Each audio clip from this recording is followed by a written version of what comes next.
संत रविदास एक चौराहे पर बैठे हुए थे। उनका नित्य काम था, नित्य कर्तव्य था जूते चप्पलों को गांठना। एक कठौती है, उस कठौती में चमड़ा फूला हुआ है।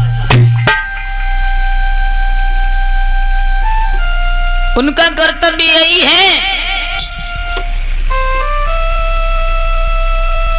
और उधर से गोरखनाथ जी दौड़े चले आ रहे हैं। उनको इतनी प्यास तेजी से लग रही है, चिल्लाने लगे, अरे भैया रविदास, हमें थोड़ा सा पानी दे दो। बारे बार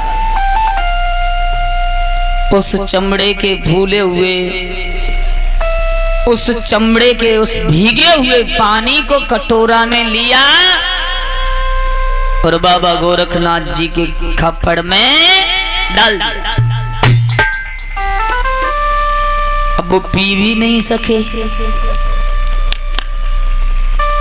पी क्यों नहीं सके? इसलिए नहीं पी सके कि हमारी आंखों के सामने चमड़ा फूला हुआ था, जूते चप्पल गांठ रहा है, इसने हमारे कटोरे में डाल दिया है।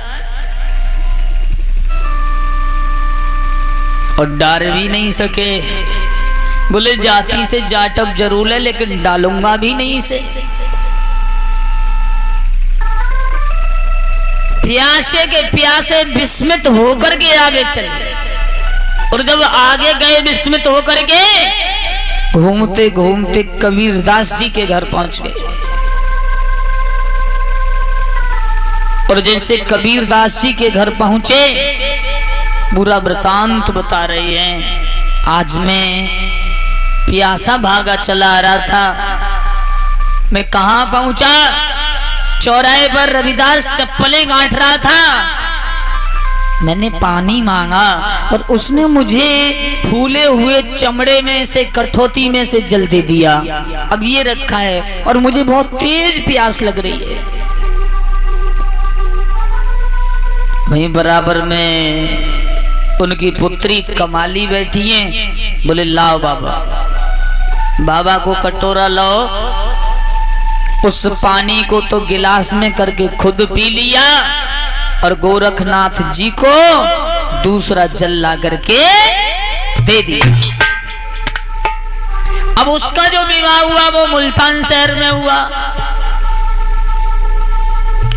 कहाँ हुआ? मुल्तान शहर। गोरखनाथ आगे चले गए, लेकिन गोरखनाथ चले तो गए, मन में शंका बनी रही। हमें कभी सत्संग पर, भगवान की कथा पर कभी शंका नहीं करनी चाहिए।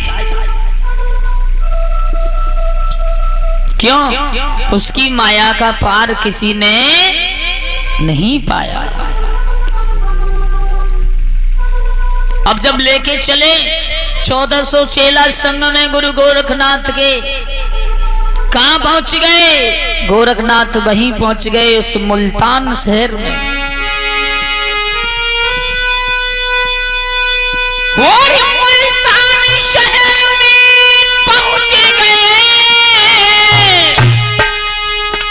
राजा को द्वारो निहारो है।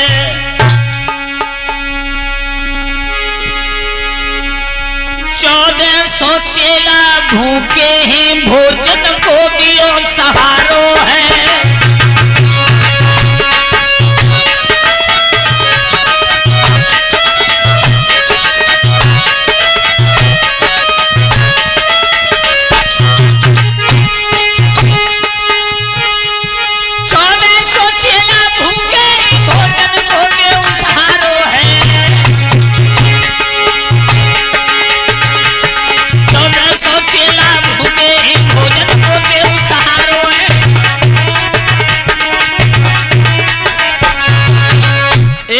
मुल्तान शहर में पहुंचे हैं। आवाज लगाई महाराज की जय हो। राजा निकल के बाहर आया, एकदम जवाब दिया, मेरे साथ में ये 1400 चेला है और ये 1400 चेला भूखे हैं, लेकिन बाबा की एक शर्त रहती थी। कौन सी शर्त रहती थी बाबा की?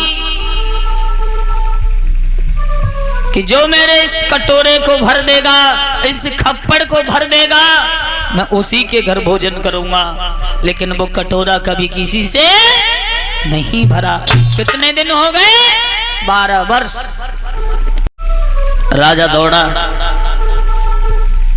और उस कमाली से जाके कहने लगा, कमाली एक बात बताओ। बोले कहो। एक महात्मा आए हैं और ये कहते हैं कि हमारे लिए भोजन चाहिए।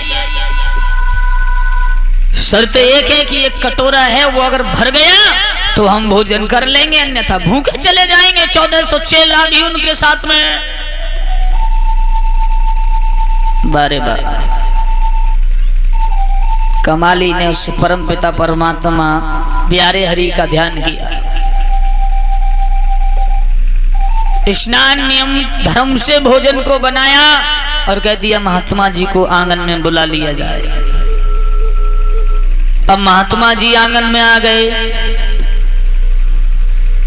जैसे महात्मा जी आंगन में आए, वारे वाह, कमाली ने एक चम्मच चावल लिए, उस कटोरे में बने हुए डाल दिए। कटोरा भर गया और कुछ चावल नीचे बिखर गए। गोरखनाथ बोले, वारे वाह, ऐसा कमाल, ये तो बहुत बड़ा कमाल है। पूछने लगे, बेटा एक बात बताओ। बोले कहो। तेरे अंदर इतना बड़ा ज्ञान कहां से आया जो कि तूने मेरे इस खप्पड़ को भी लज्जित कर दिया? क्यों? 4 वेद 6 शास्त्र 18 पुराणों की ज्ञाता हो गई उस खप्पड़ वाले रविदास के जल अमृत को पी के। कमाली बोली, बाबा मैं कबीरदास की पुत्री कमाली हूं और आप एक दिन मेरे घर गए थे, रविदास के दिए हुए जल को मैंने पी लिया था, तुमको शुद्ध जल दिया। उसी दिन से मुझे आत्मज्ञान हो गया। बाबा पागल है गो। सोचन लगो कल्याण तो रविदास हमारो करनो चाहतो, लेकिन हमने अपने हाथ से ही हाथन में कुल्हाड़ी मारी। बाबा खानो भोजन सब भूलियो, भागे, भागते आ रहे हैं, भागते आ रहे हैं। रविदास जी का तो नियमित काम ही है, बेचारे चौराहे पर चप्पल गांठ रहे,